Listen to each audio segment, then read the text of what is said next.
así que entonces creo que ya estamos listos. ¡Wow! Está con nosotros el pastor Víctor Sarrú de la Iglesia Verdad y Libertad. Él es un hombre con una trayectoria, con una palabra. Él es un maestro. Tuvimos la bendición de contar con él en la conferencia al inicio de año. Y vaya que los comentarios de los pastores, Dios mío, ¿cómo es? Bueno, el que tiene el don de enseñanza, vaya, y qué bueno que tenemos maestros en Perú, y sé que pues, gracias a Dios, no solamente todas las ciudades de Perú están recepcionando este tiempo y van a recibir esta enseñanza, sino también de otros países. Así que todos los países que nos están viendo y seguirán viendo, y qué bueno por todos los enlaces que están haciendo en los 5 continentes, porque nosotros nada más habíamos estado pensando, nada, coordinando para que se transmita en varios puntos solo de este continente. ¿Por qué? Porque estamos, con la ayuda del Señor, sentimos nuestro corazón de que pues para el siguiente año, pues tengamos a nivel de todo el continente una cumbre continental de pastores y líderes, y sin embargo, mira, están transmitiendo en otros continentes. Bueno, Dios es soberano, Él hace más allá de lo que uno a veces se puede imaginar o pensar o trazar. Sin más preámbulos, con nosotros el pastor Víctor Sarrú. Pastor Víctor, bienvenido. Nos es a nosotros un placer, a todos los pastores que te conocemos, escucharte, por favor, así que bienvenido.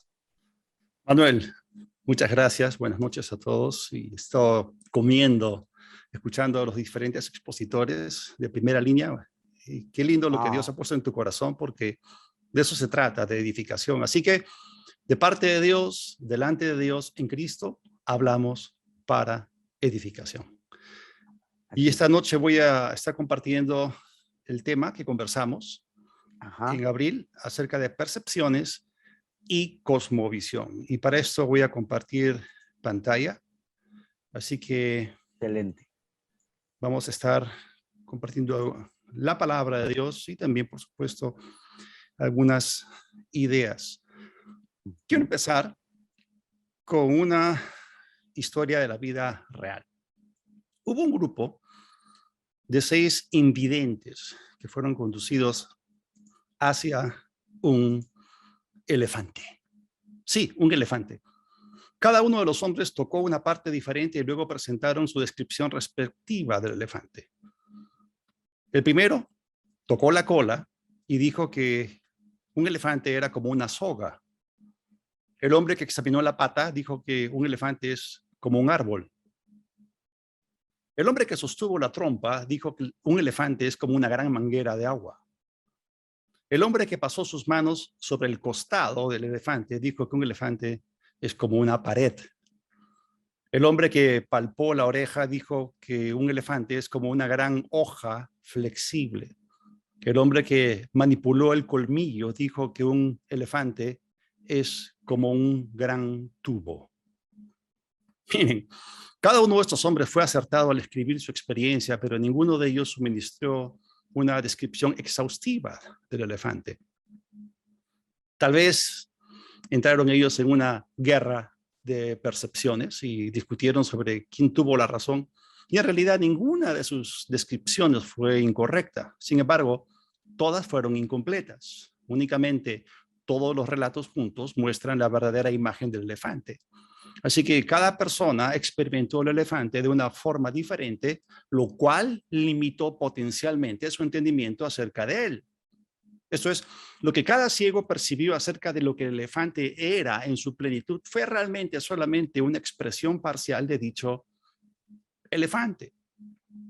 Y esta historia se puede utilizar como ilustración con respecto a cómo nosotros entendemos el mundo en que estamos viviendo. Porque uno de los grandes desafíos para definir nuestro mundo es que este no es tan reducido ni limitado como nosotros podríamos pensar. Tampoco nuestro mundo es unidimensional, es multifacético, es complejo, abarca muchísimos aspectos. Podríamos decir que nuestro mundo es multiforme o multifacético. Y para entender esta palabra, Y vamos a ver a la segunda ilustración.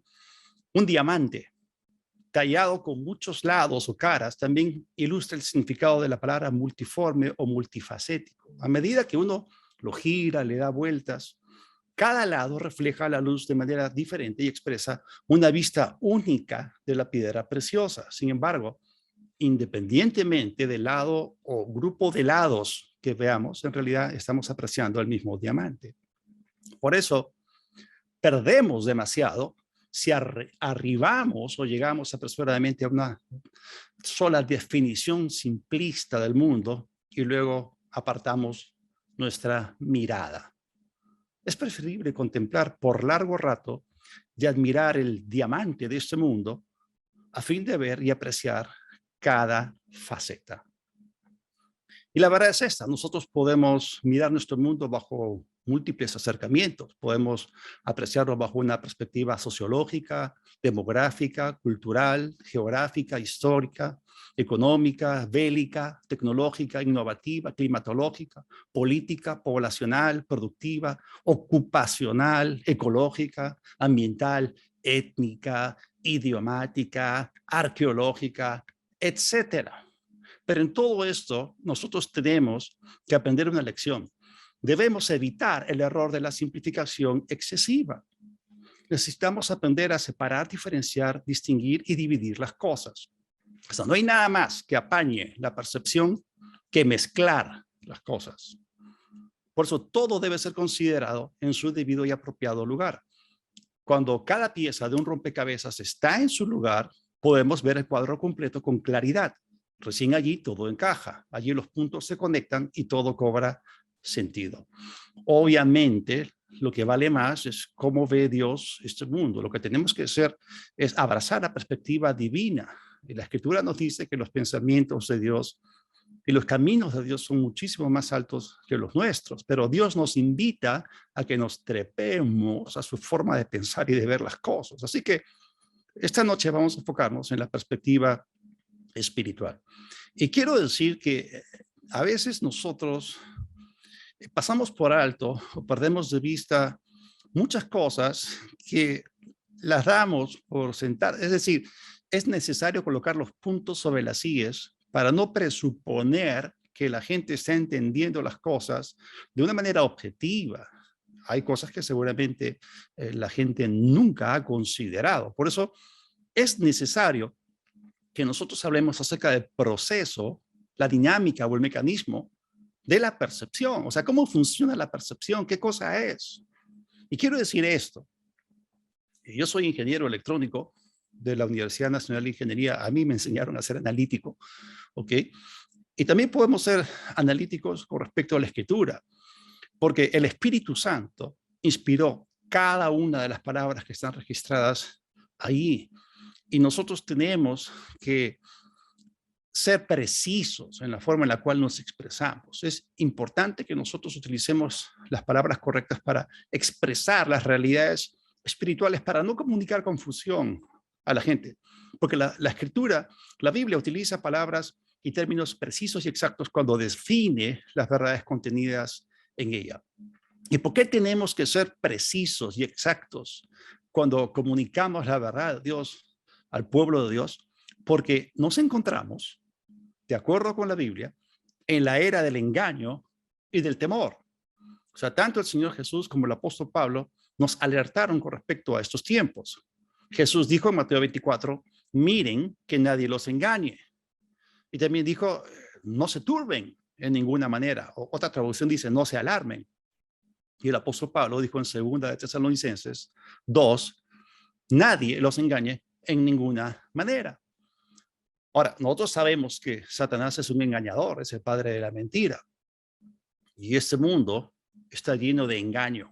Y por eso necesitamos recurrir a Dios para recibir de él sabiduría, verdad, sentido común y discernimiento espiritual acerca de todo en nuestra vida, porque estamos literalmente rodeados de voces mentirosas que llegan a nosotros a través de múltiples canales en bombardeo continuo. Escúcheme bien, hay un montón de espíritus de error, pero solamente hay un espíritu de verdad y es el Espíritu Santo.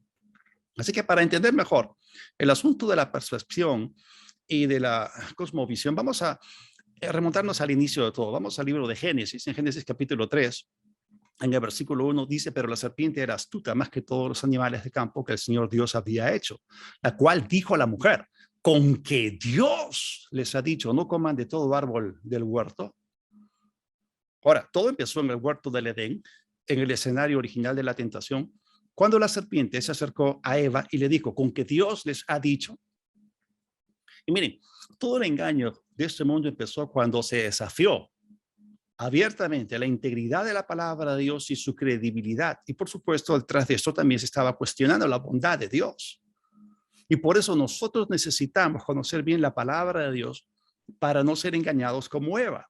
Y vamos a saltar al versículo 6 y dice ahí, y vio la mujer, y quiero enfatizar esto, vio la mujer que el árbol era bueno para comer y que era agradable a los ojos y árbol codiciable para alcanzar la sabiduría, y tomó de su fruto y comió y dio también a su marido, el cual comió así como ella. Ahora, vemos aquí que antes que Eva actuara mal, ella percibió mal. La introducción de la mentira satánica en la mente de la mujer produjo un efecto negativo en sus sentidos y pensamientos.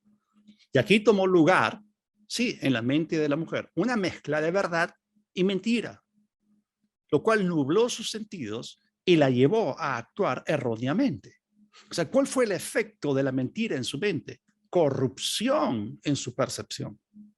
Una vista distorsionada de la realidad. Podríamos decirlo de esta forma, sus órganos de percepción fueron afectados, porque la forma o la manera en que ella percibió el árbol fue completamente alterada. O sea, ella había pasado juntamente con su esposo muchas veces al costado de dicho árbol. Ya habían visto el árbol varias veces antes de este incidente, pero esta vez, bajo la influencia de la palabra del diablo, lo vio diferente. Hermanos, era el mismo árbol. El árbol no había cambiado, lo que cambió fue la percepción de Eva. Y Dios había dicho que no debían comer de él, por tanto, no era bueno comer de él. Había una prohibición de por medio, pero Eva vio que era bueno para comer. Es decir, lo que sus sentidos le dictaron se encontraba directamente en contra de la palabra de Dios y actuó consecuentemente con dicha errada concepción. A este episodio de la historia, muy bien podríamos llamarlo otro vistazo al mismo árbol. De aquí podemos aprender una lección. Existe, desde la caída del hombre, un problema de corrupción en nuestra percepción. Y esto es cierto en la práctica. La gente actúa sobre la base de lo que percibe como verdadero y no necesariamente sobre lo que es verdadero. Es decir, en el ámbito de lo práctico, de lo aplicativo, la gente no actúa en la verdad real, sino en la verdad que ella percibe o en aquello que percibe como la verdad. La gente actúa sobre aquello que ella cree, piensa, asume y presume que es la verdad. Y eso es lo que pasa con la gente que está siendo engañada y con la gente también que está en lo correcto. Entonces, nosotros necesitamos estar conscientes de lo que está ocurriendo. Aquí hay una pugna, hay poderes en el escenario humano que están luchando en contra de algo concreto. Lo podemos decir así: Satanás domina la mente del hombre cegándole. Así que existe un ataque contra la verdad en la mente de los creyentes, y por eso es tan importante que nosotros, los ministros de la palabra, comuniquemos a la gente la verdad, llevándola al punto en que consideren la palabra de Dios como su único y último punto referencial en la vida. Porque ante la amenaza real y latente del engaño y el temor, necesitamos apacentar a la gente con la verdad para que tengan paz. Me gustó mucho lo que dijo el pastor Marco Dufo del Salmo 78. Dice que David los apacentó conforme a la integridad de su corazón y los pastoreó con la pericia de sus manos. Y es importante que nosotros entendamos que son la verdad y la paz lo que van a contrarrestar el engaño y el temor. No seas vencido lo malo, vence con el bien el mal. Y la Escritura nos promete que el Señor nos revela abundancia de paz y de verdad. Por eso, la verdad de Dios es absoluta y nosotros debemos amarla, abrazarla, debemos vivir por ella, debemos ser depositarios de la verdad, necesitamos practicar la verdad y debemos transmitir la verdad. Jesús es la verdad, su palabra es verdad. Ahora, hablando acerca de percepciones, porque también existe una percepción con respecto a las Escrituras. O sea, Jesús dijo en Mateo 4, no solo de pan vivirá el hombre, sino de toda palabra que sale de la boca de Dios, o de cada palabra que sale de la boca de Dios. Eso significa que debemos vivir por lo que la palabra de Dios dice, no por lo que nosotros pensamos o asumimos que la palabra dice. Entonces, no solamente se nos alerta de que estamos en la era del engaño y del temor, esto inclusive nos incluye a nosotros, porque el mismo apóstol Pablo, que expresó esa verdad en línea con el Señor Jesús, también alertó a la iglesia para que no nos vaya a ocurrir a nosotros lo mismo que le pasó a Eva en el huerto. 2 Corintios 11, versículo 3 dice, pero temo que, así como la serpiente con su astucia engañó, y esta palabra en griego es interesantísima, es la palabra ex apateo, significa engañar completamente. Es decir, la mujer cayó redondita, ¿ok?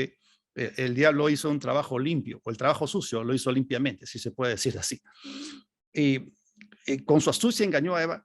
De alguna manera, los pensamientos de ustedes sean corrompidos o extraviados de la sencillez y la pureza que deben a Cristo. Miren la palabra que Pablo utiliza. Dice corrompidos. ¿De qué está hablando? De lo mismo que ocurrió en el huerto del Edén, en Génesis 3, en el escenario original de la tentación. Corrupción en la percepción. Los sentidos de la mujer primero fueron seducidos. Hubo algo que fue presentado a la mujer. Parecía bueno, pero no era bueno. Luego fueron corrompidos por la introducción de la verdad y luego sus sentidos terminaron, sus pensamientos terminaron siendo extraviados de la verdad. Y la presencia misma de esta advertencia en 2 Corintios implica que los creyentes también podemos ser engañados. Entonces, si nosotros no nos protegemos, si nosotros no aprendemos a cerrar nuestra mente al diablo y a sus pensamientos, entonces podemos terminar cayendo como Eva, podemos terminar perdiendo la soberanía de nuestra voluntad y caer en el lazo del enemigo. Bueno, a la mujer le pareció que ese fruto era bueno y que comiendo de él iba a alcanzar sabiduría. Hay muchas cosas en la vida que se ven bien, que lucen bien, pero que no son buenas. Proverbios 14 nos dice en el versículo 12 que hay un camino que al hombre le parece derecho, pero que al final es camino de muerte. Las cosas se miden en el tiempo, hermanos. Acá se está hablando de algo que se ve en ese momento, en el presente, pero luego nos habla del final. Cuando Jesús habló del discernimiento, con respecto particularmente de los falsos profetas en Mateo 7, dijo, por sus frutos los conocerán. Alguien podría decir, oh, qué lindo árbol, ¿no? Bonito, ¿no? Pero Jesús dijo, no te dejes mover por la apariencia. No hay gente que se gloría en la apariencia y no en el corazón, no en la esencia. Jesús dijo, deja que el árbol produzca el fruto, ¿ok? En el tiempo se prueban las cosas. Cuando el fruto se manifieste, la misma naturaleza que el fruto tiene, esa naturaleza es la naturaleza del árbol. Si el árbol es malo, el fruto será malo. Entonces, acá vemos el contraste entre lo que a un hombre le parece y aquello que es en realidad. Otra vez, percepción corrompida, corrupción en la percepción, porque Satanás, el padre de la mentira, se ha encargado de impregnar el esquema mental de los hombres de algo que es totalmente erróneo, alejado de la verdad. Ahora, cuando Adán pecó, Satanás llenó el mundo de falsificaciones. Y nosotros, desde que entramos en este mundo, fuimos programados equivocadamente. Nuestros órganos de percepción terminan siendo embotados y miramos las cosas bajo un esquema totalmente alejado de la realidad. Y tal como Pablo dijo, si nosotros lo permitimos, Satanás puede extraviar nuestros pensamientos y arrastrarnos muy lejos de la verdad. Allí se habla de pensamientos extraviados. Porque el trabajo del diablo es cegar o cerrar los ojos del entendimiento de los hombres. En cambio, el trabajo del Espíritu Santo es abrir o iluminar nuestros ojos para que podamos comprender su verdad. Ahora, en este mundo hay una realidad, pero también hay ilusiones. Satanás es un maestro ilusionista. Él conoce muy bien el arte del engaño. No por gusto se le llama el padre de la mentira. Significa eso, que en primer lugar es el que primero mintió, ¿ok? Es el primer mentiroso. Y en segundo lugar es aquel que a más gente ha engañado. La Escritura nos dice que Satanás engaña a las naciones. Pero hay una realidad, ¿ok? Contrastada con la ilusión. ¿Okay? La realidad es la verdad. Y el único que la percibe plena y perfectamente es Dios. Su entendimiento es infinito. ¿Okay? En Él no hay corrupción, en Él no hay mezcla, en Él no hay tinieblas. Él es la verdad, Él es la luz absoluta. Y digo todo esto, hermanos, porque nosotros tenemos que asegurarnos de poder conocer la verdad antes de actuar en ella. Ya hemos dicho que la gente actúa en aquello que percibe como cierto, pero ¿qué tal si nosotros estamos abrazando una mentira? Por eso, primero viene el entendimiento, luego viene el movimiento. Pero para percibir correctamente debemos aprender a mirar las cosas como Dios las mira y también tenemos que aprender a mirar lo que Dios mira. Hay cosas que Dios no mira y tampoco debemos mirarlas.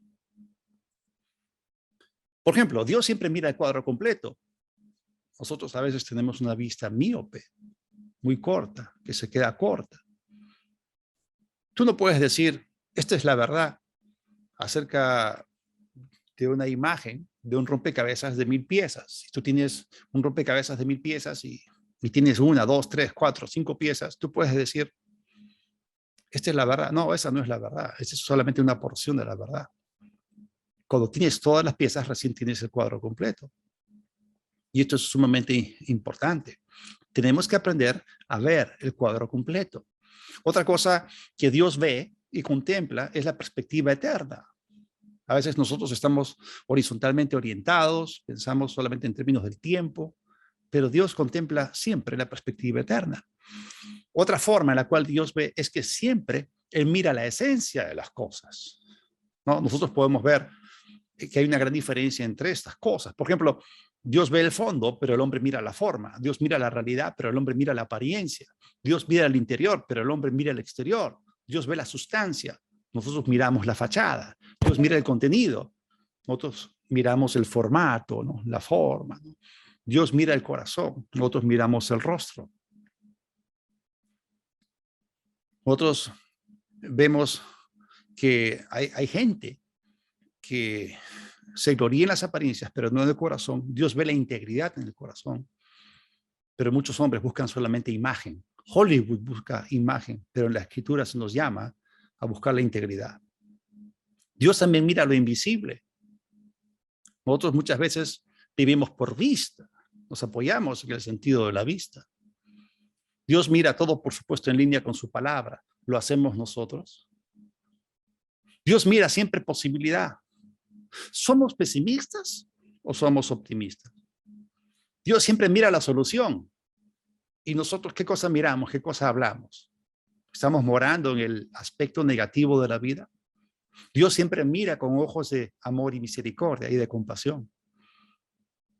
Quizás nosotros somos muy duros y estamos juzgando a la gente.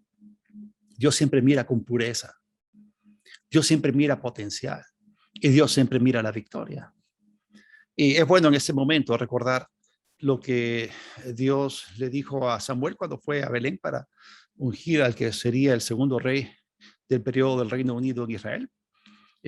Esto es 1 Samuel 16, versículo 7. Pero el Señor dijo a Samuel, no mire su apariencia ni lo alto de su estatura, pues yo lo he rechazado, porque el Señor no mira lo que mira el hombre mira lo que está delante de sus ojos, pero el Señor mira el corazón. 1 Samuel 16, 7. Y como dije, el hombre mira las apariencias, el exterior, la superficie. No nos sorprendamos, pues, de que hay corrupción en su percepción, de que se equivoque.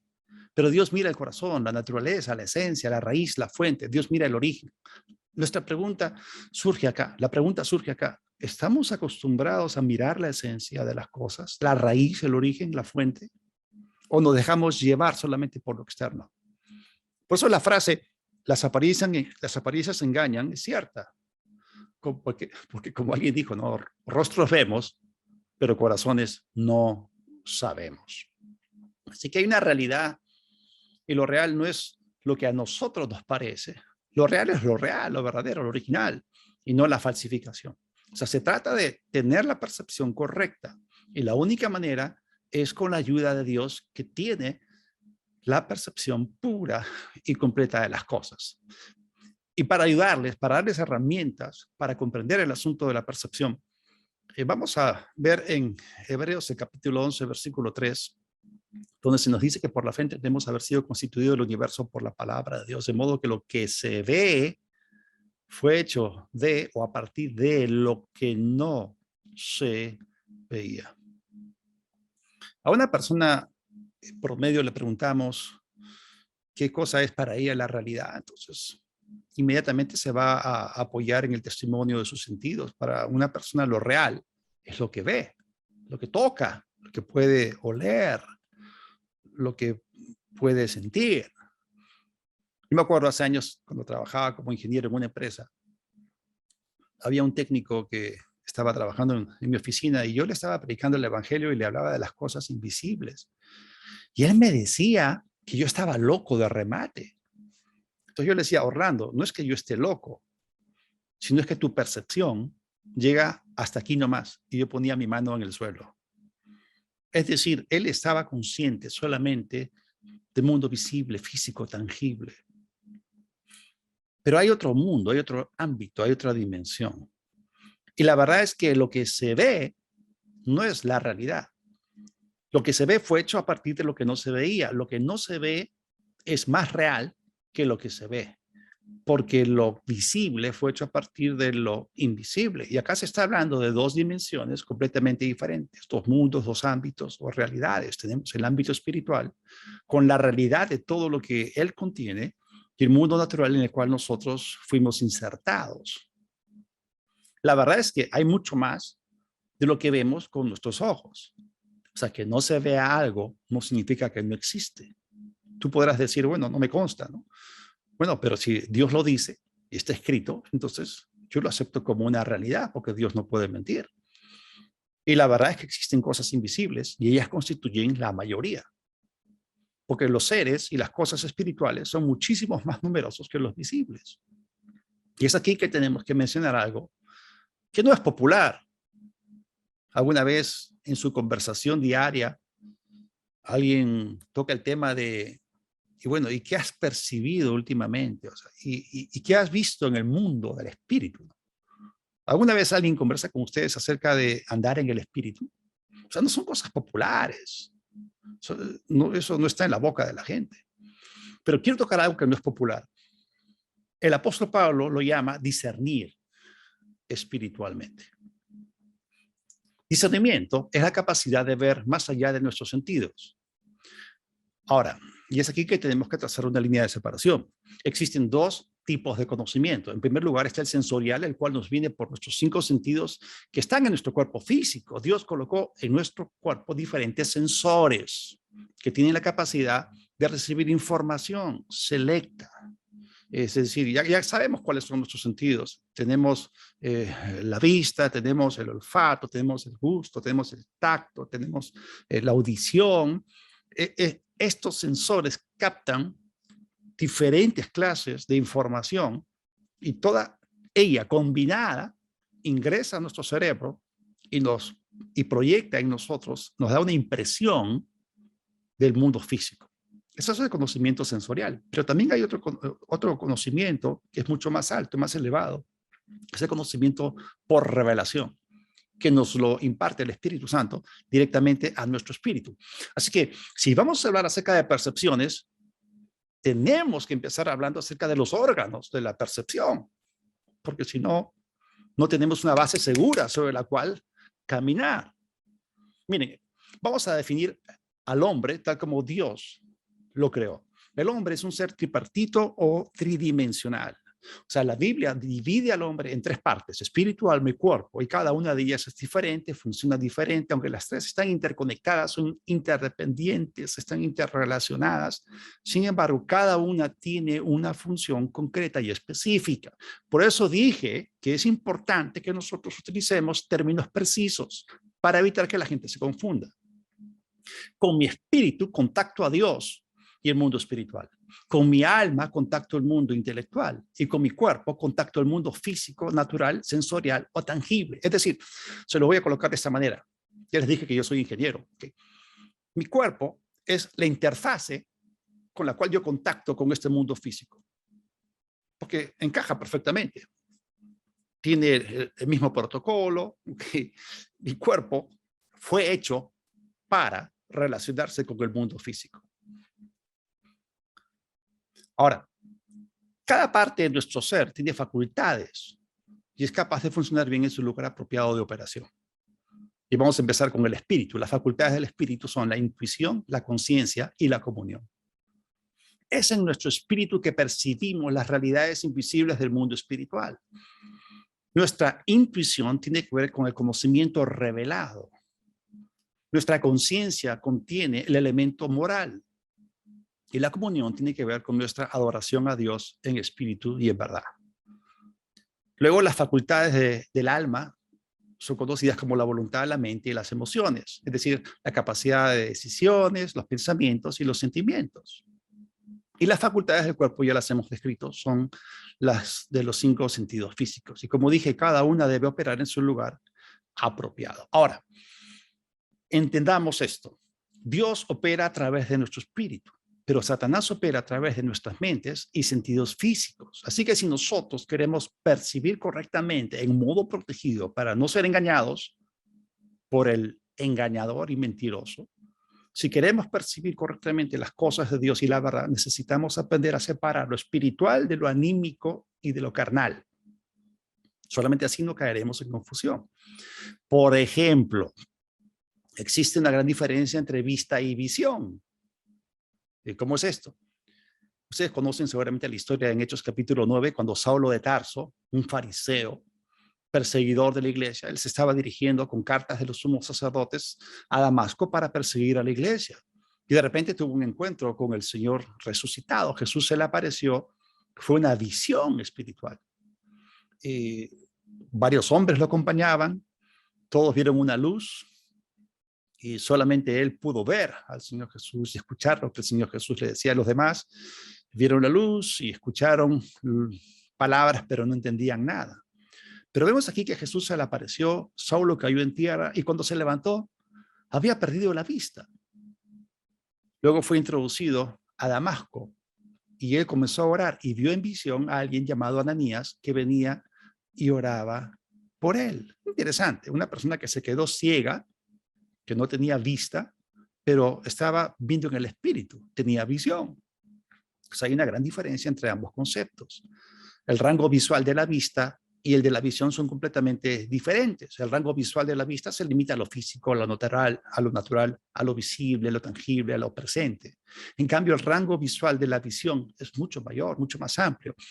El rango visual de la visión es espiritual, ve lo sobrenatural, ve lo invisible, inclusive puede ver el futuro.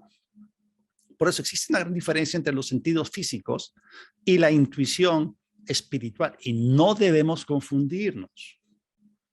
Ahora, el apóstol Pablo nos habla acerca de la mente carnal, la cual es enemistad contra Dios, y la cual tiene el entendimiento entenebrecido, tiene sus pensamientos oscurecidos por el Dios de este siglo que es Satanás. Y miren, las personas que están bajo el reino del diablo están completamente desconectadas del ámbito espiritual y no pueden percibir sus realidades. Y por eso, hermanos, tienen los chicotes cruzados. Es decir, hermanos, hay un cortocircuito en su mente de tal manera que no tienen ningún discernimiento para poder separar o distinguir o diferenciar lo bueno de lo malo. Y el profeta Isaías los describió, Isaías 5:20, ay de aquellos, este es Isaías 5:20, ay de aquellos que a lo malo llaman bueno y a lo bueno malo. Consideran las tinieblas como luz y la luz como tinieblas. Consideran lo amargo como dulce y lo dulce como amargo. Y podríamos decir que estas personas tienen su brújula moral completamente descalibrada. Poseen una mente carente de juicio. Y cuando hablamos de esto, ¿no les suena esto familiar? ¿Se han dado cuenta que en nuestro mundo la gente se está volviendo cada vez más así? También el apóstol Pablo describe a estas personas en Romanos, el capítulo 1, versículo 28. Dice, y como ellos no aprobaron tener en cuenta a Dios, Dios los entregó a una mente reprobada, esto es, depravada, pervertida, vacía de juicio, para hacer cosas que no convienen. ¿Se acuerdan? La dupla percepción, acción. Es decir, primero Eva percibió mal y luego actuó mal. Estas personas tienen una tremenda corrupción en su percepción. Y Mateo 5:8 dice, bienaventurados los de limpio corazón porque ellos verán a Dios. O sea, si hay problemas con el corazón, si el corazón está sucio, está contaminado, hay impureza ahí, esas personas nunca verán las cosas del Espíritu, nunca van a entender las cosas de Dios. Nunca. Porque tienen un problema adentro. Ahora, y hemos hablado acerca de la gente que está bajo Satanás y todo eso, y hemos hablado acerca de las facultades que tenemos, pero quiero que hablemos de la iglesia, de nosotros, de nuestra capacidad perceptiva. Miren, nosotros ahora tenemos un nuevo espíritu, tenemos el Espíritu Santo que está en nosotros, Él es el gran revelador, el gran maestro interno, Él es el gran profeta interior porque nos muestra las cosas que habrán de venir. Él mora en nosotros. Somos templo del Espíritu de Dios. Hemos sido sellados por su Espíritu. Su Espíritu Santo obra en nosotros activamente. Él da dirección a nuestro espíritu, iluminación a nuestra mente, fortaleza a nuestro cuerpo, nos da ayuda en los diferentes aspectos de nuestra vida. Y miren, en el Nuevo Testamento, la Escritura nos llama. Miren, lo primero que tenemos que hacer después de nacer de nuevo y ser bautizados en el Espíritu Santo es cambiar nuestra forma de pensar. Y la verdad es que arrepentimiento, de griego metanoia, significa un cambio de mentalidad. Entonces, muchas veces la gente se enfoca demasiado en el pecado. Oh, Señor, perdóname, nos tenemos que arrepentir de esto. Pero un ratito, o sea, si tú empiezas a cambiar tu forma de pensar, vas a pecar menos y te vas a arrepentir menos. Porque primero es la percepción y luego viene la acción. ¿Ok? ¿Se acuerdan? Los pensamientos de Dios son más altos que los nuestros, sus caminos son más altos que los nuestros. Vemos la dupla pensamientos, caminos. Uno se ocupa de lo que piensa. Entonces, si cambiamos nuestros pensamientos, nuestros caminos van a cambiar y vamos a pecar menos. Entonces, la gran necesidad de la iglesia es cambiar su forma de pensar. ¿Y qué cosa es lo que causa que la gente cambie su forma de pensar? Es la enseñanza de la palabra. Una de las cosas que la iglesia necesita más es la enseñanza de la palabra. Ahora, cuando la Escritura nos llama a cambiar nuestra forma de pensar, se refiere a que renovemos nuestra mente conforme a un esquema específico, puntual, concreto. ¿Cuál debe ser nuestro esquema mental?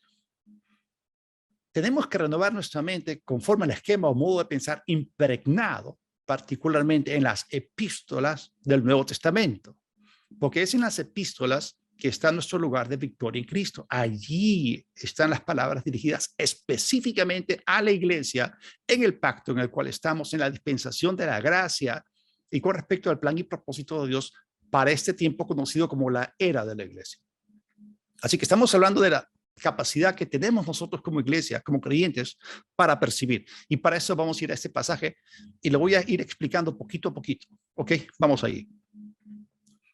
1 Corintios 2, versículos del 9 al 16. Más bien, como está escrito, cosas que ojo no vio. Acá se refiere al ojo natural. Está hablando de cosas concretas, existentes, reales. No estamos hablando del campo o del mundo de la ilusión. Estamos hablando de cosas reales. Están escritas. Lo que está escrito existe, hermanos. ¿Ok? Cosas que ojo, el ojo natural no vio, ni oído, se refiere al oído natural, oyó, no oyó, ni que han surgido o subido o amanecido en el corazón del hombre. Esto significa que a ningún hombre se le han imaginado. Son las cosas que Dios ha preparado para los que lo aman. Número 1, son reales. Número 2, ya están preparadas. Número 3, son para nosotros. Y número 4 son cosas que trascienden nuestros sentidos. Ya hemos visto que discernimiento significa la capacidad de ir más allá de nuestros sentidos. Podríamos decir que para el hombre natural, para el hombre promedio, las cosas mencionadas en el versículo 9 entran dentro del campo de lo cual podríamos llamar misterio. Son un misterio para ellos, misterio que no les ha sido revelado. Versículo 10. Pero a nosotros, ahora está hablando del cuerpo de Cristo, de la iglesia, ¿no? Pero a nosotros Dios nos las reveló por el Espíritu. Y acá se refiere al Espíritu Santo, porque el Espíritu Santo todo lo escudriña, todo lo sondea, todo lo investiga, aún las cosas profundas de Dios. Se está hablando acá de cosas que Dios preparó para nosotros. Se está hablando acá de las cosas de Dios mismo. Y más adelante se habla de las cosas del Espíritu. Versículo 11 dice, pues, ¿quién de los hombres conoce las cosas del hombre? Y aquí hay una palabra muy interesante. Es una palabra referida al conocimiento. Es la palabra griega oída, que se refiere al conocimiento intuitivo. ¿Ok? O sea, ¿quién de los hombres ha percibido? ¿Se acuerdan? Una facultad del espíritu es la intuición. Pues ahí captamos o capturamos las cosas de Dios, la verdad de Dios. O sea, ¿quién de los hombres conoce o percibe las cosas del hombre, sino el espíritu del hombre que está en él? Lo que está diciendo es que nuestro espíritu es la única parte de nuestro ser que tiene esa facultad de la intuición. ¿Ok? Tú puedes saber las cosas de ti mismo por tu espíritu. Entonces, ¿quién de los hombres conoce las cosas del hombre, sino el espíritu del hombre que está en él? Así también nadie ha conocido.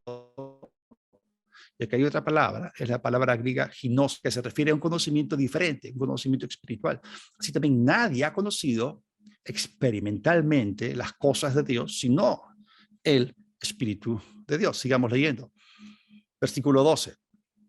Y nosotros no hemos recibido el espíritu de este mundo. No somos mundanos, gracias a Dios, sino el espíritu que procede o que proviene de Dios. ¿Para qué? ¿Para qué lo hemos recibido? Para que conozcamos o para que sepamos. Aquí está otra vez el término griego oída. Se está refiriendo al conocimiento intuitivo, es decir, nuestro espíritu, que tiene la facultad de la intuición, captura estas cosas del Espíritu de Dios. El Espíritu Santo nos da a nosotros revelación. Eso se conoce como la intuición. ¿Ok? Dice, el Espíritu de Dios, el Espíritu que procede de Dios, lo hemos recibido para que podamos conocer las cosas que Dios nos ha dado o concedido gratuitamente. Las cosas del versículo 9, cosas que ojo no vio, ni oído yo, etc. Pero no solamente se dice que las podemos conocer. Una vez que las tenemos reveladas, las podemos hablar. Si uno lee este pasaje, se da cuenta que hay bloques de información y aquí se habla de revelación, luego se habla de iluminación y luego se habla de inspiración. Porque dice, lo cual también hablamos, no con las palabras enseñadas por la sabiduría humana, sino con las enseñadas por el Espíritu, interpretando, y aquí aparece la palabra griega suncrino, que significa acomodando, comparando, combinando, o interpretar por comparación, lo espiritual por medios o por palabras espirituales. Estoy hablando del proceso de la percepción, hermanos. Uno tiene que estar consciente de ese proceso si no quiere fallar. Cuando tú resuelves un problema de matemáticas, tú lo resuelves volviéndote consciente del método que estás utilizando para resolver el problema si quieres arribar a la respuesta correcta. Ok, bien, sigamos. Versículo 14. Pero el hombre natural, no está hablando de la iglesia, está hablando del hombre no nacido nuevo, no regenerado. El hombre natural no percibe, no capta, no recibe o no acepta. Y acá está hablando de la incapacidad de la mente carnal para recibir las cosas del Espíritu. ¿Ok? El hombre natural no recibe las cosas que son del Espíritu de Dios. Y hemos hablado de las cosas que Dios preparó para nosotros. Hemos hablado de las cosas profundas de Dios y ahora se habla de las cosas del Espíritu de Dios, que son reales también. Dice que Él no las puede recibir, captar, percibir, porque le son locura, le son necedad. No las puede comprender. ¿Por qué? Porque se han de discernir espiritualmente. Y aquí hay otra palabra que es la palabra anacrino. En cambio, el hombre espiritual, el creyente que ha madurado, lo discierne todo, otra vez Anacrino, mientras que él no es juzgado de nadie o por nadie, porque ¿quién conoció la mente del Señor? ¿Quién lo instruirá? Pero nosotros tenemos la mente de Cristo. Y acá hay un contraste. Es interesante que podamos ver qué significa anacrino, qué significa diacrino.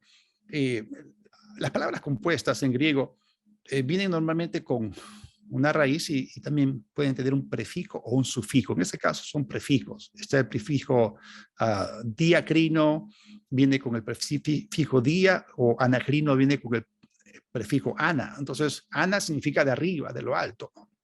Entonces, anacrino significa examinar algo basado en un estándar o regla para medir. Nosotros debemos juzgar todo por el estándar de la palabra de Dios. Y anacrino significa examinar, investigar, discernir para probar algo. La palabra significa un proceso de criba para llegar a la verdad mediante investigación. Diacrino significa separar, por ejemplo, separar lo que es de la carne y del espíritu. Y suncrino significa juzgar una cosa en conexión con otra. Significa comparar, significa combinar. O sea, diacrino separa las cosas y establece un contraste. Suncrino las junta, las asocia, acomoda y luego la persona arriba a una conclusión. Entonces las cosas del espíritu son reales y nosotros las podemos percibir y no tenemos que esperar llegar al cielo para conocerlas, contemplarlas y experimentarlas. O sea, aquello que es oculto al ojo, al oído y al corazón del hombre, ahora está a nuestro alcance por el Espíritu Santo que nos las revela. Entonces, lo que es un misterio para muchos puede convertirse en una revelación y podemos conocer estas cosas, podemos hablar de ellas, podemos proclamarlas y enseñarlas tal como el Espíritu Santo nos las enseñó, porque Él es el agente que nos trae la revelación de las cosas donde la capacidad de investigación humanas no alcanza. Así que tú y yo, como cristianos espirituales, estamos capacitados para examinar, decidir rectamente, para percibir correctamente, porque tenemos los ojos de nuestro entendimiento alumbrados, ya no estamos cegados por el Dios de este siglo, de este mundo. Y las escrituras nos dan las herramientas de juicio para poder tener nuestros sentidos espirituales ejercitados en el discernimiento del bien y del mal. Por eso en Cristo somos libres de la corrupción de la percepción porque hemos conocido la verdad. ¡Wow! Percepciones. Ahora vamos a aterrizar en la cosmovisión. Rápidamente, ¿qué cosa es una cosmovisión? Se refiere a una concepción general del mundo desde una perspectiva determinada. Una cosmovisión puede ser una compilación. ¿Se acuerdan los invidentes? ¿No? Tocaron al elefante, diferentes partes del elefante. Fue una compilación de las percepciones de cada uno de ellos. Pero una cosmovisión básicamente tiene que ver cómo la gente percibe la realidad de este mundo. Y esta cosmovisión es muy importante porque afecta todas las decisiones de nuestra vida. Entonces, obviamente existe una cosmovisión cristiana en la cual miramos todo bajo el lente de las escrituras. Pero normalmente una cosmovisión debe responder 3 preguntas. O sea, ¿de dónde venimos? ¿Por qué estamos aquí? Esa es la primera pregunta. La segunda es, ¿qué le pasa al mundo? ¿No? Y la tercera pregunta es, ¿cómo lo podemos arreglar? Ahora, aparte de la cosmovisión cristiana, existe una cosmovisión naturalista que pretende explicar esas preguntas, ¿no? Diciendo, bueno, que somos el resultado de una serie de circunstancias impersonales de la naturaleza y que no existe ningún propósito real, ¿no? O se nos puede decir también que nosotros no estamos respetando la naturaleza como debiéramos y que la salvación para ese mundo es a través de la ecología, la conservación y aceptando pues lo que somos, ¿no? Y muchas veces se meten acá una serie de filosofías que incluyen una moral relativista, el existencialismo, el pragmatismo, filosofías utópicas y todo eso, la verdad que es el punto de vista del hombre que está ciego, del hombre caído. Pero en contraste con la concepción del mundo, la cosmovisión naturalista, está la cosmovisión cristiana, que explica esas preguntas diciendo de que hay realmente 4 cosas. Explicamos la historia del mundo y entendemos este mundo a través de, número 1, hubo una creación. O sea, Dios creó la tierra, Dios creó la humanidad a su imagen y semejanza para que pudiésemos tener una relación significativa con Él. Y Dios nos puso a nosotros como administradores a cargo de la tierra para dominarlo. Obviamente vamos a encontrar que hay gente que niega la creación y afirman la teoría tontería de la evolución. Lo segundo es la caída, es decir, pecamos contra Dios y nosotros nos sujetamos a Satanás, al pecado, a la maldición del mal, entró la decadencia, entró la muerte. Pero también hay gente que niega el pecado original. Luego tenemos la redención. Acá viene Dios enviando a su Hijo, la encarnación, y Jesús puso su vida para pagar el castigo por nuestro pecado. Y con respecto a la redención, es una de las cosas más ignoradas, y sobre todo en el cuerpo de Cristo se ignora bastante la redención. Y lo cuarto es la restauración, que es que Dios va a volver la creación a su estado original perfecto. Es decir, esto está prometido, asegurado y garantizado por la autoridad de las Escrituras. Ahora, si nosotros abrazamos la cosmovisión cristiana, entonces vamos a creer que hay absolutos, hay una moral única y absoluta, creemos en milagros, creemos en el valor de la vida y en la posibilidad de la restauración del hombre. Ahora, una visión con respecto al mundo es integral. Esto afecta cómo vivimos, cómo gastamos nuestro dinero, cómo tratamos a nuestra esposa, a nuestros hijos, por quién votamos, cómo tratamos el mundo que nos rodea, cómo manejamos nuestro tiempo. Y eso no es algo que nosotros tenemos que considerarlo solamente en la iglesia, sino que en realidad tenemos que llevarlo todo aspecto de nuestra vida. Jesús debe ser el centro de nuestra cosmovisión, porque Él dijo, yo soy el camino, la verdad y la vida. Entonces, la cosmovisión cristiana es la concepción comprensiva del mundo desde el punto de vista de Dios. Es un concepto global que nosotros nos formamos a partir de la mente de Dios. Ahora, termino con esto. Toda la historia de la humanidad, tal como aparece registrada en el tiempo, pasado, presente y futuro, desde Génesis hasta Apocalipsis, puede enmarcarse y encuadrarse dentro de esta secuencia de 4 pasos: creación, caída, redención, restauración. Y hermanos, nosotros sí creemos en los hechos y que tenemos que remitirnos a los hechos. Los hechos concretos nos dan una base sólida sobre la cual caminar. La especulación es como dar pasos y caer al vacío. ¿Ok? Hay que ser históricamente correctos. Y me refiero con esto a la historia y su significado. Y hay una revelación progresiva de todo esto. Lo estamos viendo en esto: creación, caída, redención, restauración. Y nosotros necesitamos descubrir el significado de la historia a partir de la revelación de la palabra de Dios. Esta cosmovisión abarca el pasado, el presente y el futuro. Y lo histórico apunta a lo profético. Y por eso la historia es bien importante. Cuando hablamos de historia, la historia es los eventos más cierto significado. Y la verdad es que nunca podremos entender la historia a menos que entendamos el plan de Dios. Es la revelación la que da significado a los eventos. Una segunda cosa que quiero decir esto es que entender mejor los eventos contemporáneos. Solamente esto viene por la revelación. Y solo la conciencia del pasado puede hacernos entender el presente. Tenemos que ser históricamente correctos. Hay gente que nos ha precedido. Entonces, todo se tiene que ver bajo el lente de la escritura. Tenemos que aprender también la dirección de Dios hoy. Si tenemos la cosmovisión cristiana, entonces podemos discernir cuál es la dirección de Dios para hoy. La historia apunta al pasado, los eventos actuales nos hablan del presente y la profecía señala el futuro. Y el futuro es la restauración de todas las cosas. Y nosotros estamos actuando dentro de este esquema divino.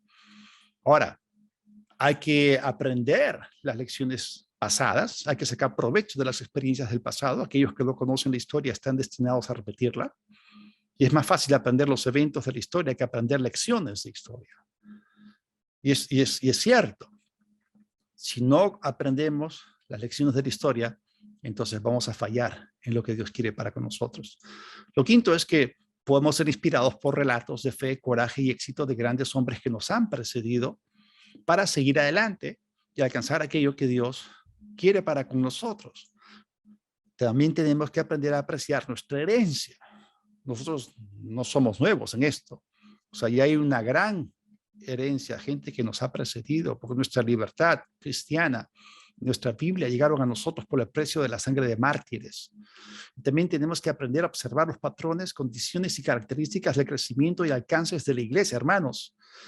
Cada avivamiento es un avivamiento de lo sobrenatural. Y en estos días vamos a ver multitudes viniendo al conocimiento del Señor, nuevos nacimientos en todas las naciones.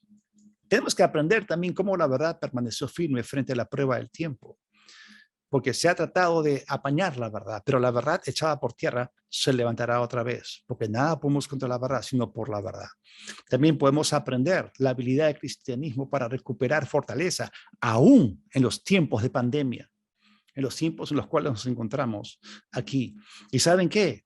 Podemos también aprender el impacto del cristianismo sobre naciones, sobre reyes y sobre personas. Y termino con esto. ¿Cuál es la cosmovisión que Dios quiere que percibamos ahora?